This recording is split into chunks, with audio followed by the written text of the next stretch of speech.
ce n'est pas de la grande mécréance. Et intabihu. Ceux qui font aussi la différence entre un peu et beaucoup là, ça ne tient pas. Parce qu'il y en a qui te disent non, s'ils jugent de temps en temps avec une loi autre que la loi d'Allah, il n'est pas mécréant. Mais s'il juge totalement avec une loi autre que la loi d'Allah, il vise toujours la question des peines prescrites. Donc, la peine la peine du voleur, celui qui commet l'adultère, etc. Donc, si c'est de temps en temps, il n'est pas mécréant. Mais si c'est tout le temps, ou bien totalement, ici, dans les peines prescrites, il devient mécréant. Ça ne tient pas. Ça ne tient pas.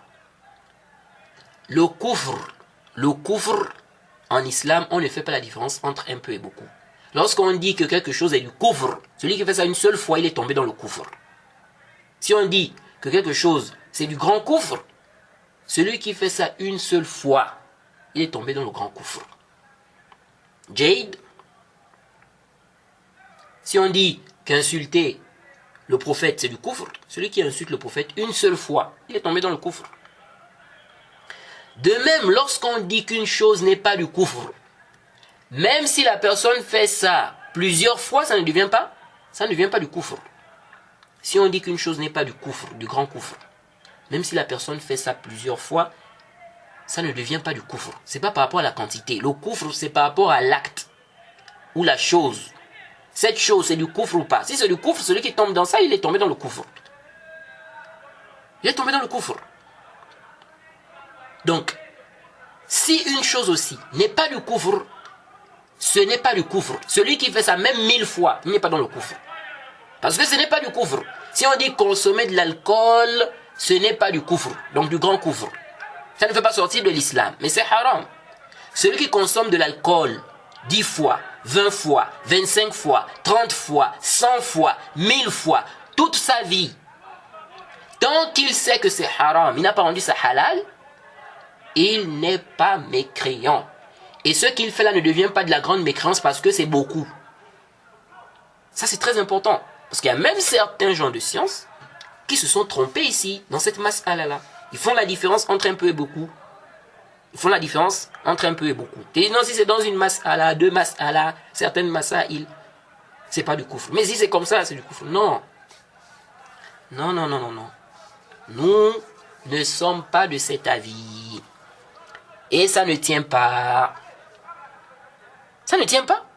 On dit, si quelqu'un juge, ok, avec une loi autre que la loi d'Allah, dans une question, c'est pas du kufr. Si c'est deux questions, c'est pas du kufr. À partir de combien, dites-nous un peu. À partir de combien ça devient du kufr? Quel nombre, quel chiffre? C'est pourquoi le Cheikh Al-Albani a bien réfuté ça aussi. Cette position-là. Intabihu.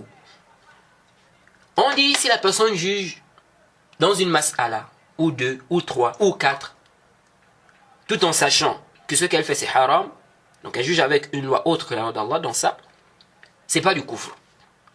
Mais si c'est tout le temps, ça devient du kufr. Mais où est la différence au niveau de l'essence même, au niveau du kufr même? Quelqu'un qui juge, parce que vous dites non, mais celui qui juge avec une loi autre que la loi d'Allah, une fois, deux fois, trois fois, il peut le faire par passion. Il peut le faire par passion. Jade, et il sait que c'est haram. Celui qui juge avec une loi autre que la loi d'Allah, une fois, deux fois, trois fois, quatre fois, il peut le faire par passion, il sait que c'est haram. Mais celui qui le fait 100 fois, il ne peut pas le faire aussi par passion, il sait que c'est haram. Si celui qui le fait 200 fois, il ne peut pas le faire aussi par passion, il sait que c'est haram. Si, même si celui qui va le faire plusieurs fois aura plus de péchés parce que plus il fait, plus il prend les péchés. Est-ce que vous suivez? Mais là, on est en train de parler de la question du kufr. Le ta'lil. C'est pourquoi même certains savants, il y a des savants, même vous allez prendre des paroles de certains savants. Non, tel savant a dit, celui qui joue avec une loi autre que la loi d'Allah, si c'est comme ça là, ça devient du grand kufr. Quand tu regardes même la parole de ce savant-là, qui a fait ce tafsil-là, tu verras que il a pris ça comme étant la illa. le signe que celui-là qui fait ça, il a rendu ça halal. Donc ça revient à quoi? Ça revient au fait de rendre ça halal. Sauf que lui, ce savant-là a vu que ça, là, ça démontre, c'est-à-dire ça, là, c'est un signe, ça démontre que celui-là a rendu ça halal. Il voit que c'est bien, il voit que c'est meilleur de juger avec cette loi-là au lieu de juger avec la loi d'Allah. Donc, en réalité, ça revient à quoi? Ça revient au fait de rendre ça halal, au fait de croire que c'est permis, que c'est meilleur, donc de juger avec une loi autre que la loi d'Allah. La différence, c'est que le savant là, a pris cette chose-là, cet acte-là comme étant un dalil qui justifie ça. Vous voyez? Mais là, maintenant, on va débattre. Est-ce que ça, c'est vraiment un dalil qui justifie, qui croit que c'est halal? C'est là le problème. C'est là le problème. C'est pourquoi ces masaïl-là, ce sont des masaïl, il faut bien étudier ça. Parce que si les gens, parce qu'il y a des gens qui sont seulement là pour suivre aveuglement. Non, tel savant a dit, il est là, on est parti. Il a dit, il est là, il est là. Non. C'est pas comme ça. Yallah, allez, il a dit comme ça. Oh, allez, yallah, allez. C'est le cheikh tel qui a dit. Non, c'est pas un problème de le cheikh tel. Ce qu'il a dit, ça tient ou ça ne tient pas. C'est ça. La parole du cheikh Al-Albani, il faut vraiment mettre cette parole-là. C'est-à-dire, vraiment, cette parole-là, il faut bien méditer sur ça. La parole-là, qui est affichée sur la vidéo. On suit le dalil. On suit le dalil. On est d'accord sur un principe. Maintenant, on sort de là. On dit non, si ça devient beaucoup, ça devient du grand coufre. Déjà, à partir de combien? Après, non. Ça prouve qui rend ça halal. Ça prouve, vous êtes sûr que ça prouve? C'est là le débat. C'est là le débat. Est-ce que ça, c'est un dalil qui croit que c'est halal? Il ne peut pas faire ça par passion, comme il a fait pour 1, 2, 3, 4 mas'ala. Il ne peut pas faire ça par passion. Il peut faire ça par passion, comme il a fait pour les autres mas'a'il là, 1, 2, 3, 4 mas'a'il comme ça. Il a fait ça par passion. Il peut aussi faire ça par passion ici, même si c'est beaucoup. Il dit non, là-bas, on va dire il a fait par passion, il sait que c'est haram. Donc il ne sort pas de l'islam. Mais là, quand ça devient comme ça, hein, beaucoup comme ça, ou bien il a fait ça, il fait ça maintenant tout le temps, bon là, on va dire non, ça montre ceci ou cela. Non. Non. Non, non, non, non. Ça ne tient pas. Donc ce tafriq de si il fait de temps en temps comme ça, ou d'autres qui disent non, si c'est la loi d'Allah qui est là à la base, maintenant de temps en temps il fait comme ci, comme ça, hein, on dit bon là il ne sort pas d'islam, mais si la loi qui est même là, c'est pas la loi, c'est-à-dire que c'est la loi même, c'est-à-dire les lois qu'il a, que le dirigeant a suit dans son pays, ce sont les lois, hein, bien on va dire ce ne sont pas les lois d'Allah, on va dire, en ce qui concerne les peines, etc. Vous voyez, comme aujourd'hui dans beaucoup de pays, même des pays musulmans, vous verrez que ce n'est pas la loi d'Allah qu'on applique. Ce n'est pas la loi d'Allah qu'on applique. Vous voyez. Donc, je disais tantôt que ça ne tient pas et on va faire un audio ou peut-être une série d'audio même, parce que je pense qu'un audio ça ne pourra pas suffire. On va faire, Inch'Allah, si Allah facilite, une série d'audio sur ce sujet-là. Le fait de juger avec une loi autre que la loi d'Allah. À quel moment ça devient vraiment du grand kufr? À quel moment? Inch'Allah, on va faire toute une série d'audio sur ça. Et on va ramener les shubhat, les ambiguïtés que beaucoup apportent sur ce sujet. Parce qu'il y en a qui s'embrouillent sur cette question, et il y a d'autres aussi qui suivent, n'est-ce pas, les erreurs de certains savants. Oui. Vous savez, il y a des gens en fait, il faut, ça c'est un point que j'ai pu constater, il y a des gens en fait qui ont déjà un penchant vers le takfir, vers les conceptions des khawarij. Et donc, souvent, dans les questions qui parlent de takfir, ils vont toujours prendre la position, on dit non, il est kafir. Il est kafir. Parce qu'en fait, ils ont déjà ce penchant-là en eux depuis. Vous voyez? Même quand on va voir, on va arriver sur la question, par exemple, de celui qui délaisse sa prière. Est-ce qu'il est sorti de l'islam ou pas? Ils vont dire, il est kafir. Telle question, les savants ont divergé. Est-ce que cette magie-là, c'est considéré comme du grand kufr ou du petit kufr? Il est kafir. Oh, comme ça, kafir. Oh, kafir. C'est-à-dire, ils ont déjà ça en eux. Ils ont ce penchant depuis. Et donc, quand ils arrivent dans ces masaïs-là, allez, ils partent directement du côté des savants qui disent, oh, kafir. Parce qu'il y a déjà ce penchant en eux.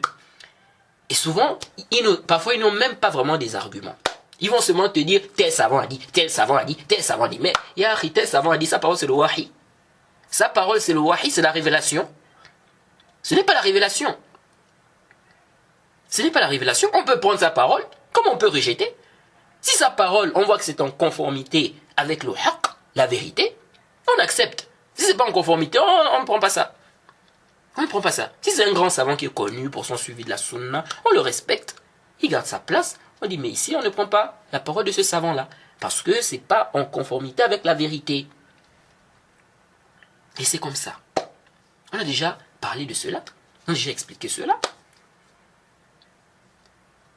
Et celui qui va prendre la parole de ce savant-là, qui va se comporter d'une façon, qui va se comporter comme un sectaire dans cette masse-là, on va se comporter avec lui comme il le mérite. Parce que souvent vous allez voir ça. Certains savants vont prendre une position. Ils se sont trompés, ils ont fait un faux pas. Mais la façon dont ils se comportent dans la masse-là, ce n'est pas comme ceux qui vont venir prendre leur fatwa là, ou bien leur parole là. Vous allez voir plein de savants qui vont vous dire non, oui, tel sujet comme ça. Mais dans la pratique, ils ne traitent pas les autres savants d'égarés, ils ne commencent pas à faire le takfir sur les autres savants et tout. Mais vous allez voir les gens qui viennent prendre ces fatwas là, allez, ils commencent à taxer. Non, c'est un égaré, oh non, le takfir, oh non, c'est des mécréants, oh non, comme ça. Oh, jahmi, oh, mourji, oh, comme ça, koufar, murtaddin. Donc, leur comportement n'a rien à voir avec le comportement des savants qui ont même émis la fatwa sur laquelle ils se basent. C'est ça le véritable problème aujourd'hui. C'est ça. On a un véritable problème. Il y a des gens qui sont passionnés. Qui sont des passionnés. Il y a des gens qui, en réalité, c'est des takfiri. C'est des khawarij. Il y a des gens comme ça. Ils sont là, mais ils se font passer pour des salafis.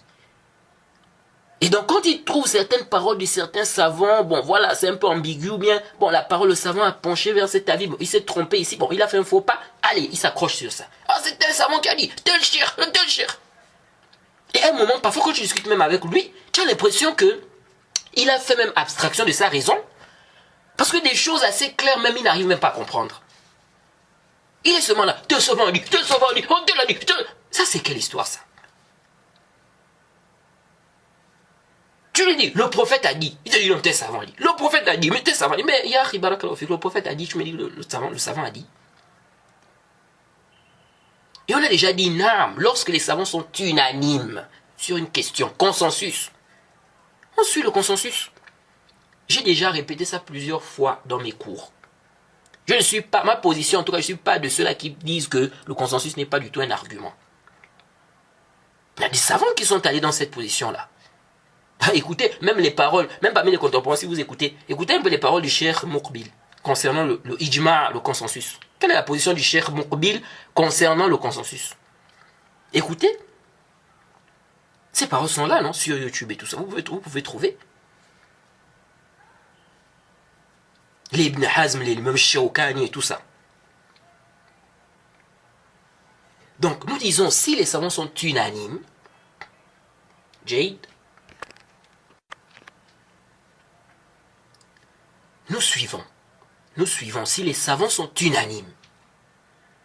Mais si les savants ne sont pas du tout unanimes, Jade, si les savants ne sont pas du tout unanimes sur une question, ici, là, on n'est pas obligé de suivre la parole de tel ou tel savant. Non, sauf la parole de celui qui, n'est-ce pas, qui est soutenu par des arguments. Naam. Après, il faut maintenant savoir aussi comment se comporter face à celui qui s'est trompé, au savant qui s'est trompé dans tel ou tel mas'ala. Donc ça, c'est un point qui est très important. Alors, rapidement, donc, vous voyez, donc je disais, pour ne pas, j'ai failli oublier, je disais, il y a des gens, en fait, qui ont déjà un penchant vers les questions de takfir. Ce qui fait que dans les masaïl même, où les savants divergent, est-ce que celui qui fait ça, il est mécréant ou il n'est pas mécréant, ils vont pencher vers la position des savants qui rendent mécréant. Celui qui a fait ceci ou cela. Vous voyez? Parce qu'il y a déjà ça en eux. Contrairement à quelqu'un qui va étudier la question de manière neutre. Donc, il va regarder la question, les paroles des savants, les arguments. Bon, il n'a pas vraiment un penchant vers, c'est-à-dire une position et tout. Il va étudier la question de manière, je veux dire, objectivement. Il va regarder les arguments et tout ça. Il prend une position. Vous voyez. Donc, si quelqu'un a déjà un penchant vers une position, et ça, c'est pas même forcément quelqu'un qui a un penchant vers le takfir déjà, non. De manière générale, si quelqu'un a déjà c'est-à-dire si quelqu'un a déjà un penchant vers un avis, vous voyez, c'est évident, ça peut l'influencer dans la position qu'il va adopter.